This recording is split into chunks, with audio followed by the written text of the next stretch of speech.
Hello everyone, welcome back to my channel. तो आज हम करने वाले हैं एनाटॉमी एंड फिजियो का वन शॉट, जिसमें हम ऑल सिस्टम का डिटेल एक्सप्लेनेशन देखेंगे। एंड ऑल सिस्टम के बारे में जो इम्पोर्टेंट क्वेश्चन है, एनाटॉमी जो इम्पोर्टेंट क्वेश्चन आ सकते हैं एग्ज़ाम में, वो हम देखेंगे। अगर आपने ये क्वेश्चंस और ये वन शॉट अगर परफेक्टली कर लिया तो आप एग्ज़ाम में बहुत अच्छा परफॉर्म कर पाओगे। Okay, so watch till the end. Let's start with renal system. देखो, हमारी बॉडी में रेनल सिस्टम है। रेनल सिस्टम को ही हम क्या बोलते हैं? यूरिनरी सिस्टम बोलते हैं या फिर एक्सक्रीटरी सिस्टम बोलते हैं। ओके, रेनल सिस्टम में क्या होता है? हमारा यूरिन जो है हमारे बॉडी में जो यूरिन बनता है वो हम एक्सक्रीट करते हैं, बॉडी से रिमूव करते हैं। उसे क्या बोलते हैं? एक्सक्रीटरी सिस्टम बोलते हैं या फिर रेनल सिस्टम। ओके, ये सिस्टम क्या करती है? फंक्शन करती है हमारे बॉडी में। जो सब्सटेंस है, जो हार्मफुल सब्सटेंस है, जो हमारे बॉडी को इसेंशियल नहीं है, वो हमारे बॉडी से क्या करती है? रिमूव करती है, यूरिनरी सिस्टम। ओके, तो इसमें एक क्वेश्चन है, ये सारे क्वेश्चन PYQs हैं। अगर ये भी क्वेश्चन आपने एग्जाम में करके गए तो आप बहुत अच्छा स्कोर कर पाओगे। ओके, फर्स्ट क्वेश्चन है, draw a neat label diagram of kidney, describe anterior and posterior relations of applied anatomy.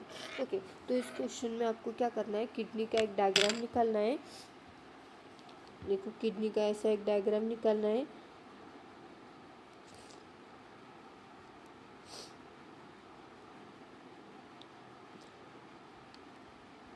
Okay, and यहाँ से यूरेटर्स आएंगे और सेकंड किडनी यहाँ पे से आएगी। ओके, ये होल यूरिनरी सिस्टम या रेनल सिस्टम का डायग्राम है। ओके, और अगर आपको रेनल सिस्टम का डायग्राम आया तो आपको रेनल सिस्टम के बारे में ये डायग्राम निकालना है। ओके, और अगर आपको ओनली किडनी का डायग्राम आया, जैसे यहाँ पे पूछा है draw need level diagram of kidney, तो आपको ये किडनी का डिटेल स्ट्रक्चर वाला डायग्राम निकालना है कि यहाँ पे यूरेटर एंड ये वाले जो आर्टरीज एंड वेन्स है किडनी की, ये निकालनी है। एंड इसके अंदर जो मेडुला रीजन होता है, कॉर्टेक्स रीजन होता है। तो ओके, ये है कॉर्टेक्स रीजन, ये है मेडुला रीजन एंड ये है मेडुलरी पिरामिड्स। ओके, ये पिरामिड्स में क्या होते हैं? नेफ्रॉन्स होते हैं। नेफ्रॉन्स क्या है? Structural and functional unit of kidney. तो ये डायग्राम आपको निकालनी है। ओके, एंड किडनी के एंटीरियर एंड पोस्टीरियर रिलेशंस बताने हैं, मतलब किडनी के एंटीरियर साइड में और पोस्टीरियर साइड में कौन से ऑर्गन्स हैं। ओके, वो आपको एक्सप्लेन करना है। एंड उसकी अप्लाइड एनाटॉमी, किडनी की applied anatomy, like urinary stones होते हैं, inflammation of bladder, inflammation of ureters. Okay, तो इसके बारे में, किडनी के बारे में हमें अप्लाइड एनाटॉमी लिखनी है। Okay, second question is nephron. Nephron के बारे में सब कुछ लिखना है। नेफ्रॉन का स्ट्रक्चर कैसे होता है? अगर 5 मार्क्स के लिए अगर क्वेश्चन आया है तो आपको नेफ्रॉन्स का स्ट्रक्चर निकालना होगा। ओके, ऐसा स्ट्रक्चर निकालना होगा अगर 5 मार्क्स के लिए आए हैं तो।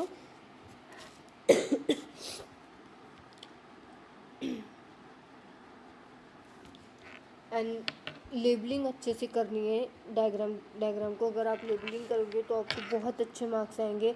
अगर लेबल अच्छे से नहीं करोगे, डायग्राम बहुत अच्छे से निकालोगे तो मार्क्स अच्छे नहीं आएंगे। ओके, तो लेबलिंग अच्छे से करो। ये है PCT, ये है DCT। ये यूरिनरी सिस्टम का मैंने एक लेक्चर लिया है, वो मैं डिस्क्रिप्शन में पिन कर दूँगी, वो वीडियो आप देखो के आपका यूरिनरी सिस्टम क्लियर हो जाएगा। देन नेफ्रॉन्स का स्ट्रक्चर है। नेफ्रॉन के बारे में लिखना है। नेफ्रॉन कैसे फिल्ट्रेशन करता है, कैसे ब्लड फिल्टर होता है, एंड हमारे यूरिनरी सिस्टम से कैसे रिमूव होता है। ये सब प्रोसेस कहाँ पे होती है? नेफ्रॉन में होती है। तो ऐसे माइक्रोट्यूबुलर जो स्ट्रक्चर है नेफ्रॉन का, वो पूरा डिटेल हमें लिखना है। अगर 5 मार्क्स के लिए आया तो, 2 मार्क्स के लिए आया तो डायरेक्ट ऐसे ही पूछेगा, तो draw the diagram of nephron, तो हमें उसी डायग्राम निकालनी। Okay, then explain the kidney under the following settings. ये 10 मार्क्स के लिए क्वेश्चन आता है। इसमें हमें क्या करना है? किडनी का एक्सटर्नल फीचर लिखना है, स्ट्रक्चर लिखना है, रिलेशंस लिखने हैं, blood supply, venal drainage and nerve supply. Okay, external features में क्या लिखना है? किडनी का स्ट्रक्चर कैसा होता है, कलर कैसा होता है, किडनी की साइज़ कितनी होती है। ओके, सो किडनी की साइज़ जैसे 10 to 12 centimetre in length, 5 to 7 centimetre in width and 2 to 3 centimetre in thickness. Okay, ऐसा किडनी का एक्सटर्नल फीचर। ओके, जैसे वेट अ सेकेंड, ऐसे देखो ये हमने किडनी निकाली, तो इसकी जो विड्थ है ये क्या रहेगी 5 to 7 सेंटीमीटर। ओके, एंड इसकी लेंथ कितनी रहेगी 10 to 12 सेंटीमीटर, एंड इसकी जो थिकनेस है ये कितनी रहेगी 2 to 3 सेंटीमीटर। ओके, ऐसा किडनी का स्ट्रक्चर निकाल के आपको पहले आपको इसके एक्सटर्नल फीचर लिखने हैं, जैसे इंट्रोडक्शन लिखा, उसके बाद में एक्सटर्नल फीचर पॉइंट डाल के उसके एक्सटर्नल फीचर लिखते हैं। The length of kidney is 10 to 12 centimetre, first point. Second point 5 to 7 centimetre is the width of kidney, and third point 2 to 3 centimetre is thickness of the kidney, and fourth point डाल के लिखना है the colour of kidney is reddish brown. Okay, reddish brownish in colour. ये होने के बाद में आपको स्ट्रक्चर निकालना है किडनी का, पॉइंट डाल के स्ट्रक्चर निकालो, पॉइंट डाल के जैसे पॉइंट दिए वैसे पॉइंट डाल के आंसर लिखो, मतलब आंसर आपका क्लियरली ऐसा विजिबल होगा एग्जामिनर को, तो आपको एग्जामिनर ज़्यादा डिटेल में नहीं देखेगा। ओके, जैसे आपने लिखा है, जैसा पेपर विजिटेशन किया है, तो उसके थ्रू आपको मार्क्स मिलते जाएंगे, मार्क्स इंक्रीज होके, तो ऐसे पॉइंट वाइज ही लिखना है। किडनी के रिलेशंस कौन से, ब्लड सप्लाई कौन सा है, ये सब आपको इस क्वेश्चन में लिखना है। Relations of urinary bladder in the male and female. Okay, urinary bladder जो है हमारा, तो देखो यहाँ पे मैंने स्ट्रक्चर बनाया था, ये किडनीज है एंड ये यूरेटर्स है, ये यूरिनरी ब्लैडर एंड ये यूरेथ्रा। ओके, तो ये जो यूरिनरी ब्लैडर है इसका रिलेशन हमें बताना है कि इसका रिलेशन कौन से ऑर्गन के साथ है। ओके, ये रिलेशंस हमें एक्सप्लेन करना है। देखो this is structure of kidney. Kidney क्या है, फंक्शनल, किडनी का फंक्शनल यूनिट क्या है, नेफ्रॉन है। Okay, nephron is structural and functional unit of kidney. Nephron की वजह से हमारा किडनी का क्या होता है, स्ट्रक्चर फॉर्म होता है, और किडनी का फंक्शन जो होता है वो नेफ्रॉन के थ्रू होता है। ओके, एंड किडनी का स्ट्रक्चर है renal cortex, medulla, minor calyx, यहाँ पे कैलिक्स होता है, ये यूरेटर्स है, ये पेल्विक रीजन है, ये हीलियम पार्ट है, ये वाला हीलियम पार्ट है। ओके, ये वाला हीलियम पार्ट है, या इसके थ्रू क्या होता है, ureter, blood vessels, arteries, when क्या करती है, किडनी से बाहर निकलती है। ओके, ये सब किडनी का स्ट्रक्चर है। लोकेशन क्या क्या है, रेट्रोपेरिटोनियल ऑर्गन है, either side of vertebral column, vertebral column के आइदर साइड पे होता है, between T12 and L3। T12 and L3 जो हमारे वर्टिब्रल कॉलम है उसके बीच में होता है। Right kidney slightly lower, right kidney क्या होता है, स्लाइटली लोअर होती है। Okay, because of presence of organ, let me know in the comment section. Okay, ये कमेंट सेक्शन में उसका आंसर बताओ कि राइट किडनी लेफ्ट किडनी से लोअर साइड पे क्यों होती है। ओके, देन स्ट्रक्चर क्या है किडनी का, बीन शेप स्ट्रक्चर है, 10 to 12 सेंटीमीटर, जो से मैंने बताया 10 to 12 सेंटीमीटर लेंथ है, 5 to 7 सेंटीमीटर विड्थ है, एंड 2 to 2.5 सेंटीमीटर थिकनेस है। ओके, वही 2 to 3 okay centimetre thickness. Weight कितना आएगा इसका, 120 to 150 ग्राम। ओके, इसका फंक्शन क्या है, यूरिन फॉर्मेशन करना। यूरिन फॉर्मेशन करके क्या क्या होता है, हमारे बॉडी का यूरिन एक्सक्रीट होता है, ग्लोमेरुलर फिल्ट्रेशन में यूरिन फॉर्म होगा। यूरिन कहाँ से आएगा, ब्लड के थ्रू आएगा। ब्लड में से जो इसेंशियल सब्सटेंस है वो हमारे किडनी में एब्जॉर्ब किए जाएंगे। ओके, किडनी में मतलब नेफ्रॉन्स में एब्जॉर्ब किए जाएंगे, उसके बाद में ब्लड का फिल्ट्रेशन होगा, और फिल्ट्रेशन होने के बाद में वो ब्लड हमारे, वो जो यूरिन बनेगा ब्लड के थ्रू, वो हमारे यूरेटर से ब्लैडर तक आएगा और हमारे बॉडी के बाहर एक्सक्रीट करेगी। ओके, यही काम है किडनी का, ये फंक्शन है किडनी का। ओके, देन यहाँ पे किडनी के फंक्शंस दिए, filtration of blood, removal of waste, regulation of fluid और electrolyte balance, regulation of acid base balance, regulation of BP and hormone production, ये सब फंक्शंस है किडनी के। ओके, अगर एग्जाम में आया तो हमें डिटेल ऐसा लिखना है फंक्शंस ऑफ किडनी, तो फर्स्ट पॉइंट डाल के the function of kidney is the filtration of blood. Okay, blood filter करके क्या करेगा, the blood is filtered and form the urine. Then removal of waste, waste मतलब यूरिन, यूरिन के form में हमारे जो बॉडी का वेस्ट है वो हमारी किडनी क्या करेगी, एक्सक्रीट करेगी। Regulation of fluid and electrolyte balance, हमारे बॉडी में जो फ्लूइड और इलेक्ट्रोलाइट्स होते हैं उनका बैलेंस मेंटेन करने का काम किडनी करती है। Regulation of acid base balance, okay, acid और बेस का बैलेंस मेंटेन करने का काम भी किडनी करती है। Regulation of BP, blood pressure regulation करने का, एंड हार्मोन प्रोडक्शन, हमारे बॉडी में कुछ कुछ ऐसे हार्मोन्स होते हैं, जो हार्मोन्स होते हैं जो प्रोड्यूस करने का काम कौन करती है, किडनी करती है। किडनी एक दिन में 150 to 180 लीटर ब्लड क्या करती है, फिल्टर करती है। एंड ब्लड फिल्टर होने के बाद में यूरिन कितना आएगा, 1 to 2 लीटर पर डे, एक दिन में 1 से 2 लीटर यूरिन आएगा। ओके, किडनी क्या करती है, होम्योडायलिसिस में भी हेल्प करती है। ओके, होम्योस्टेसिस में भी हेल्प करती है।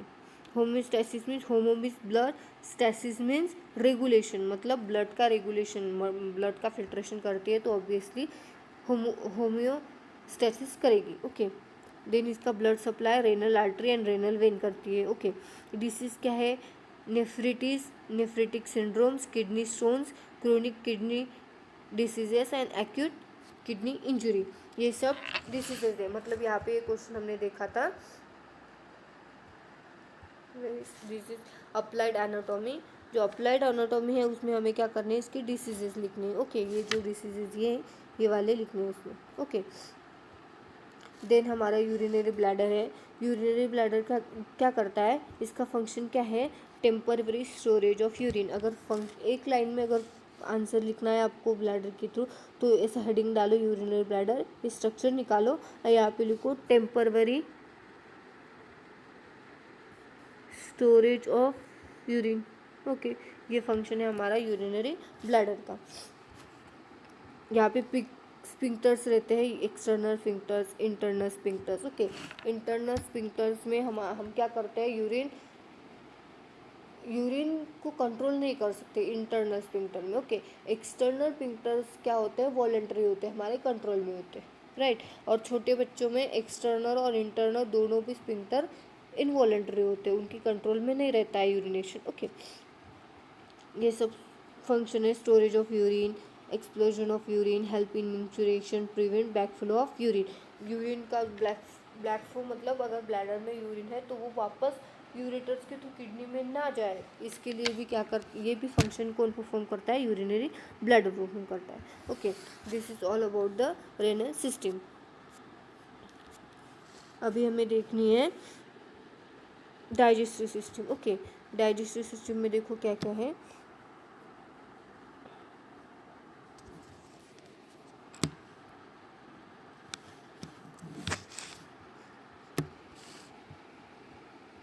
सबसे पहले तो हमारे डाइजेस्टिव सिस्टम में मेन ऑर्गन्स और एसेसरी ऑर्गन्स होते हैं, इसका डिफरेंस भी आता है। Right about the main organs of the digestive system and accessory organs of digestive system. तो मेन ऑर्गन्स कौन से रहेंगे, mouth, oesophagus, mouth, फैरिंग्स, oesophagus, stomach, small intestine and large intestine, rectum and anus, ये हमारे क्या रहेंगे, मेन ऑर्गन रहेंगे digestive system के। ओके, एंड एसेसरी ऑर्गन्स कौन से रहेंगे, पैनक्रियाज रहेगा। पहले तो माउथ से स्टार्ट हो, तो एसेसरी ऑर्गन्स रहेंगे teeth, tongue, salivary glands, pancreas, liver and gall bladder, ये हमारे एसेसरी ऑर्गन्स है। ओके, डाइजेस्टिव सिस्टम के। तो डाइजेशन स्टार्ट कहाँ से होगा, माउथ से स्टार्ट होगा, यहाँ से डाइजेशन स्टार्ट होगा, माउथ से डाइजेशन स्टार्ट होगा। अगर हमने फूड यहाँ पे इंजेक्शन किया है, मतलब इंजेक्शन करना मतलब बॉडी के अंदर फूड लेना, मतलब माउथ में फूड लेना, तो सबसे पहला प्रोसेस रहेगा इंजेक्शन। इंजेक्शन में हम क्या करते हैं, मुंह के अंदर हमारा, माउथ के अंदर हमारा फूड लेते हैं। ओके, उसे बोलेंगे इंजेक्शन।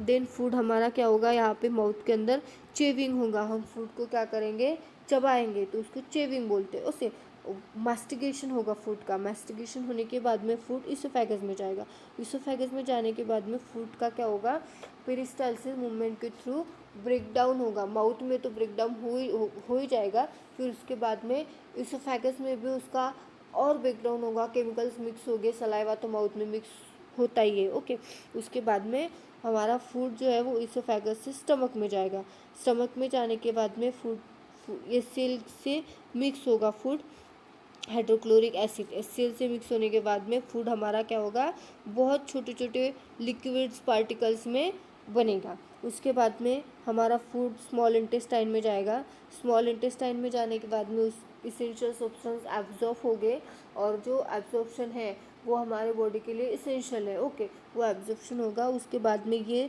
फूड कहाँ पे जाएगा, लार्ज इंटेस्टाइन में जाएगा, ascending colon descending colon, transverse colon, descending colon, इसके थ्रू रेक्टम एंड एनस से हमारे बॉडी के थ्रू हम एक्सक्रीट करेंगे, जो बिलीरुबिन एंड बिलीवर्डिन के फॉर्म में एक्सक्रीशन होता है। ओके, सॉलिड सब्सटेंस हम जो एक्सक्रीट करते हैं इन the form of bilirubin and biliverdin. ये सब प्रोसेस हमारे डाइजेस्टिव सिस्टम में होती है। और डाइजेशन का मेन पर्पस क्या है, अगर एमसीक्यू आया कि या फिर पर्पस ऑफ डाइजेशन आया तो पर्पस क्या है, हमारे बॉडी को एनर्जी प्रोवाइड करने का काम कौन करती है, डाइजेस्टिव सिस्टम प्रोवाइड करती है। अगर आपके बॉडी में एनर्जी नहीं रहेगी तो आप कोई भी काम नहीं कर पाओगे। ओके, ये काम कौन करता है, digestive system in the form of ATP. Okay, adenine triphosphate, ATP के फॉर्म में, जो हमारे माइटोकॉन्ड्रिया होते हैं। ओके, माइटोकॉन्ड्रिया जो सेल के अंदर प्रेजेंट होता है उसे क्या बोलते हैं, power house of the cell. Power house मतलब ये हमारे सेल्स को क्या प्रोवाइड करता है, एनर्जी प्रोवाइड करता है, पावर प्रोवाइड करता है। तो ये नंबर्स ऑफ सेल, ऐसे नंबर्स ऑफ सेल्स बन के जो टिश्यू बनाते हैं, ऑर्गन्स बनाते हैं, ऑर्गन सिस्टम बनाती है, तो ये सब क्या करेंगे, हमारे बॉडी को एनर्जी प्रोवाइड करेंगे इन द फॉर्म ऑफ एटीपी। और एटीपी कैसे बनता है, देखो ये है एटीपी। एटीपी कैसे बनेगा, एडेनाइन डाइफॉस्फेट एंड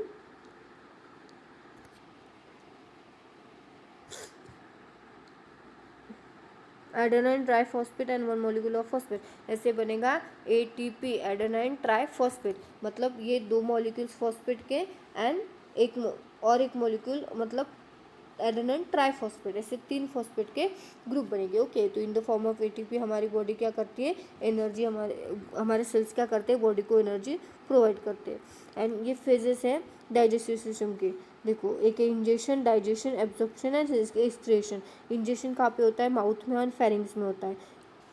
माउथ में हमने इंजेक्ट किया, फूड माउथ में इंजेक्ट किया, उसके बाद में जो फेरिंग्स होता है वहाँ पे क्या, फेरिंग्स में, फेरिंग्स के 3 पार्ट है, नेजोफेरिंग्स, ओरिंगोफेरिंग्स, लैरिंगोफेरिंग्स। नेजोफेरिंग मीन्स हमारे नोज के यहाँ पे जो प्रेजेंट होता है उसे बोलते हैं नेजोफेरिंग्स।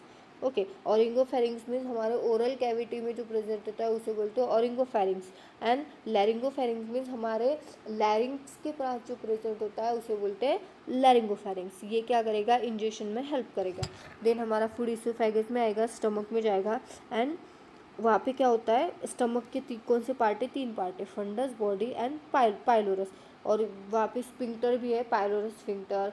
ओके, ये सब हम नीचे डिटेल में देखेंगे। या इसका फेज कौन सा है, डाइजेशन फेज। ऐसे 4 फेज है। ओके, इंजेक्शन हो गया, डाइजेशन। देन स्मॉल इंटेस्टाइन का स्टार्टिंग कौन सा है, ड्यूओडेनम, जुजुनम एंड इलियम।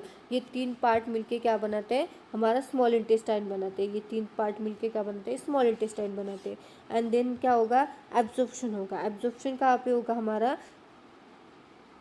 स्मॉल इंटेस्टाइन और लार्ज इंटेस्टाइन में। मैक्सिमम एब्जॉर्प्शन हमारा स्मॉल इंटेस्टाइन में होता है। Okay, maximum absorption occurs in small intestine. And then large intestine में एब्जॉर्प्शन भी होगा। लार्ज इंटेस्टाइन में कौन से पार्ट आते हैं, सीकम, अपेंडिक्स। अपेंडिक्स जो हमारा वेस्टिंजियल पार्ट है, पहले वेस्टिंजियल था, अभी भी कोई किसी बुक में वेस्टिंजियल लिखा है, लेकिन किसी बुक में लिखा है कि वो हमारे इम्यूनिटी सिस्टम में हेल्प करता है, तो अभी वो वेस्टिंजियल पार्ट में नहीं काउंट होता। लेकिन इस पर रिसर्च चालू है, तो अभी कंफर्म नहीं है कि अपेंडिक्स ये वेस्टिंजियल है या नहीं। ओके, सो देन है descending colon, transfer colon, descending colon, जो मैंने यहाँ पे बताया। Okay, this is ascending colon, this is transfer colon, this is descending colon. ये कहाँ पे है, हमारे लार्ज इंटेस्टाइन में। Then sigmoid colon, rectum and anal canal, ये तो आपको पता ही है। रेक्टम एंड एनल कैनल कहाँ पे, जहाँ से हम एक्सक्रीशन करते हैं, सॉलिड वेस्ट एक्सक्रीट करते हैं। ये सब है डाइजेस्टिव सिस्टम। ओके, देन इसका स्टमक का पार्ट है। स्टमक में देखो 3 पार्ट होते हैं, fundus, body and pylorus. Pylorus में pyloric sphincter, pyloric canal. Okay, ये सब स्ट्रक्चर डिटेल में है।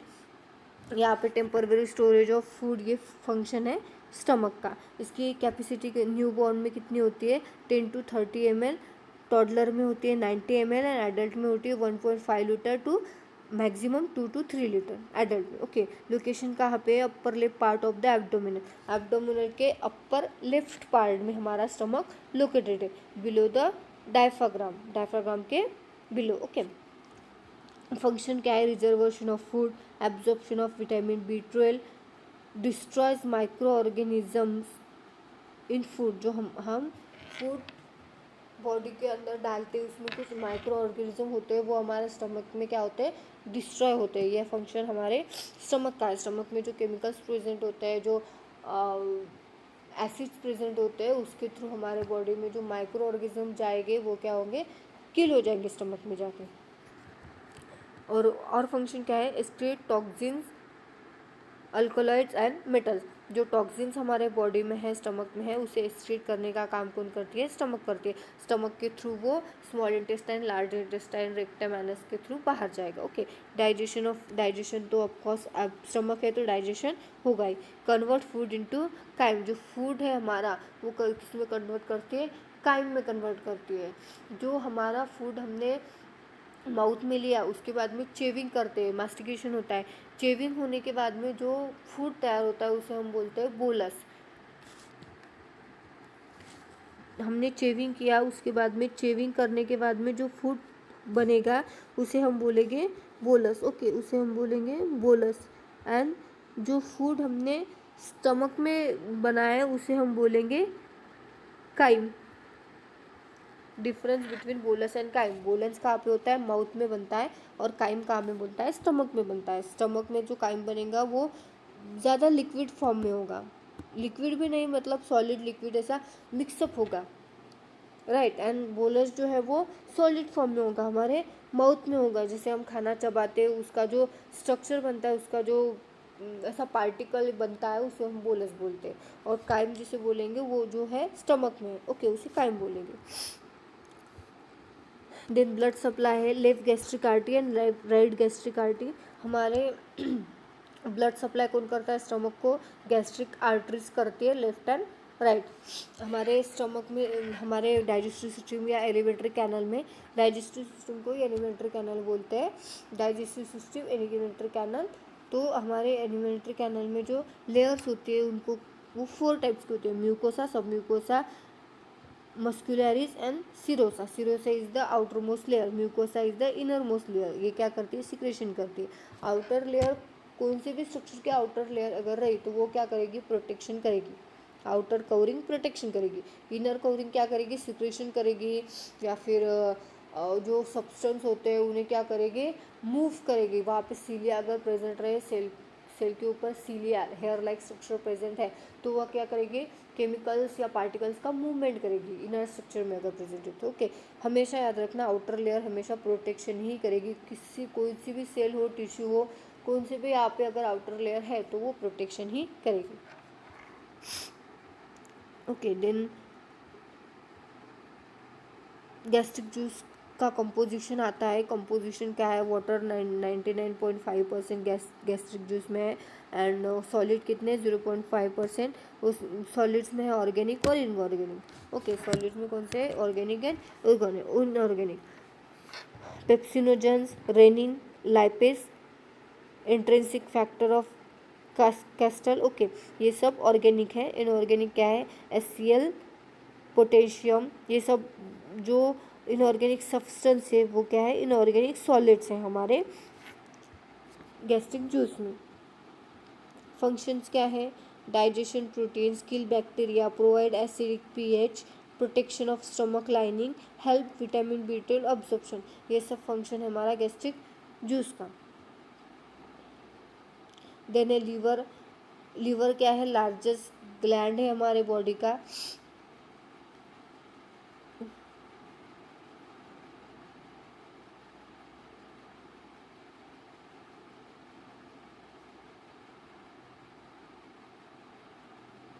एंड सेकंड लार्जेस्ट ऑर्गन है। ओके, फर्स्ट कौन सा है, लार्जेस्ट ऑर्गन स्किन, सेकंड है लीवर। लोकेशन कहाँ पे, अपर राइट एब्डोमिनल कैविटी, हमारे राइट एब्डोमिनल कैविटी में प्रेजेंट है, अपर साइड में। Okay, then below the diaphragm, diaphragm के बिलो। इसमें 4 चेम्बर्स है, 4 पार्ट्स है या फिर लोब्स है, right lobe, left lobe and quadrate lobe, ऐसे 4 लोब्स है। ये जो लिगामेंट्स के थ्रू इसका क्या होता है, डिवीजन होता है। और ये गॉल ब्लैडर का स्ट्रक्चर है, गॉल ब्लैडर भी लीवर के एकदम बेसल पार्ट में प्रेजेंट होता है। लार्ज स्ट्रक्चर है इसका, रेडिश ब्राउन कलर है, डिवीजन 4 लोब से देखो, 4 lobe, right lobe, left lobe, quadrate lobe, caudate lobe, hepatic cells, hepatocytes जो इसमें प्रेजेंट होते हैं। फंक्शन क्या है, बाइल प्रोडक्शन का फंक्शन है metabolism of carbohydrate, protein and fat. Protein, fats और कार्बोहाइड्रेट का क्या करते हैं, मेटाबॉलिज्म करते हैं। मेटाबॉलिज्म मीन्स केमिकल को तोड़ना या फिर जोड़ना। मेटाबॉलिज्म के देखो 2 पार्ट्स होते हैं, मेटाबॉलिज्म की 2 पार्ट्स होते हैं, catabolism and anabolism. Catabolism means molecules का ब्रेक डाउन करना। ओके जैसे देखो H2O है तो ये कौन से 2 मॉलिक्यूल्स में ब्रेक डाउन होगा, ये हाइड्रोजन की 2 मॉलिक्यूल्स, ऑक्सीजन का 1 मॉलिक्यूल, इसे बोलेंगे हम ब्रेक डाउन ऑफ मॉलिक्यूल्स, मतलब कैटाबॉलिज्म। एनाबॉलिज्म में क्या होगा, H2 एंड O मतलब हाइड्रोजन के 2 मॉलिक्यूल्स एंड ऑक्सीजन का 1 मिक्स होंगे, ऐड होंगे, उसे बोलेंगे हम एनाबॉलिज्म। तो ये प्रोसेस कैटाबॉलिज्म, एनाबॉलिज्म मतलब मेटाबॉलिज्म। तो metabolism of carbohydrate, protein and fats, carbohydrate को तोड़ना जोड़ना, प्रोटीन को तोड़ना जोड़ना एंड फैट्स को तोड़ना जोड़ना, ये सब काम कौन करता है, हमारा लीवर करता है। डिटॉक्सिफिकेशन ऑफ टॉक्सिन्स, हमारे बॉडी में जो टॉक्सिन्स होते हैं उनका क्या करता है, डिटॉक्सिफिकेशन करता है। Storage of glycogen, vitamin and iron, हमारे ग्लाइकोजन, विटामिन एंड आयरन को क्या करता है, स्टोर करता है लीवर। ब्लड क्लॉटिंग फैक्टर तो है ही लीवर का काम। ओके, ब्लड सप्लाई कौन सा है, hepatic artery and portal vein, ये इसके थ्रू लीवर को ब्लड सप्लाई होता है। ये है ऑर्गन्स एसोसिएटेड विथ लीवर, मतलब रिलेशंस, एंटीरियर पोस्टीरियर, ये सब रिलेशन। देखो सुपीरियर एंड एंटीरियर, सुपीरियर मतलब ऊपर के साइड में, एंटीरियर मीन्स फ्रंट के साइड में। तो सुपीरियर है एंटीरियरली लीवर के पास कौन है, डायफ्राग्राम है एंड एब्डोमिनल वॉल है, हमारे एब्डोमिन की वॉल है। पोस्टीरियरली कौन से ऑर्गन्स है associated, oesophagus, inferior vena cava, aorta, gallbladder, vertebral column and diaphragm. And inferiorly कौन से, stomach, bile duct, duodenum, hepatic, flexure of colon, right kidney and adrenal gland. Okay, and lateral side में कौन सा है, lower ribs and diaphragm। ये liver का क्या है, एंटीरियर एंड पोस्टीरियर रिलेशन है या फिर रिलेशन है, जो हमारे ऑर्गन्स के साथ में रिलेटेड है लीवर, उसका ये रिलेशन है। देखो डायफ्राग्राम क्या है, जो लंग्स के बेसल पार्ट में प्रेजेंट होता है, below the lungs and above the liver. मतलब बिलो मीन्स लंग्स के नीचे, अबव मीन्स लीवर के ऊपर, ऊपर के साइड में। ओके, लीवर के ऊपर के साइड में एंड लंग्स के नीचे के साइड में क्या प्रेजेंट है, डायफ्राग्राम प्रेजेंट है। डोम शेप स्ट्रक्चर है, डोम शेप स्ट्रक्चर है। ये किस में हेल्प करता है, रेस्पिरेशन में हेल्प करता है। जब हम इंस्पिरेशन करते हैं, एक्सपिरेशन करते हैं, इंस्पिरेशन मीन्स एयर को हम बॉडी के अंदर लेना एंड एक्सपायरेशन मीन्स एयर को बॉडी के बाहर छोड़ना। उसमें जो प्रोसेस होती है उसी टाइम पे डायफ्राग्राम क्या होता है, कॉन्ट्रैक्ट होता है एंड रिलैक्स होता है। ये प्रोसेस, ये फंक्शन करने का काम डायफ्राग्राम करता है। Okay, main function is respiration, then contraction on inhalation, relax on expiration. Inhalation means air को अंदर लेना, एक्सपायरेशन में एयर को बॉडी के बाहर छोड़ना। ओके, हम क्या लेते हैं, हाइड्रोजन लेते हैं एंड कार्बन डाइऑक्साइड बाहर छोड़ते हैं। Then nerve supply, phrenic nerve C3, C4 and C5, phrenic nerve, इसके थ्रू हमारे डायफ्राग्राम को क्या होता है, ब्लड सप्लाई होता है। देन ये क्वेश्चन है हमारे डाइजेस्टिव सिस्टम के, relation of blood supply of stomach, composition and function of gastric juice, location of the diaphragm, illuminate the parts of digestive system, explain in detail about the liver. ये सब structure है हमारे digestive question से, digestive system के। ये question exam में आते हैं, जो मैंने पहले लेक्चर में बताया है, जो मैंने सिखाया है, वही ये क्वेश्चन है। अगर आपने परफेक्टली ये लेक्चर किया तो आपको ये सारे क्वेश्चन आएंगे। ओके, देन नेक्स्ट क्वेश्चन है डिफाइन डाइजेशन। डाइजेशन का डेफिनेशन लिखना है। डेफिनेशन क्या है, digestion is the process in which the food particles is break down in the form of small particle या फिर स्मॉल मॉलिक्यूल्स, उसे क्या बोलेंगे, डाइजेशन बोलेंगे। डाइजेशन के फेजेस एक्सप्लेन करने हैं। फेजेस कौन से डाइजेशन के, 4 फेजेस है। कौन से, ingestion, digestion, absorption and excretion, ये डाइजेशन के फेजेस है। एंड डिफरेंस लिखना है केमिकल एंड मैकेनिकल डाइजेशन का। मैकेनिकल डाइजेशन हमारे माउथ में होती है, इसोफेगस में होती है, स्टमक में होती है, एंड केमिकल डाइजेशन भी स्टमक में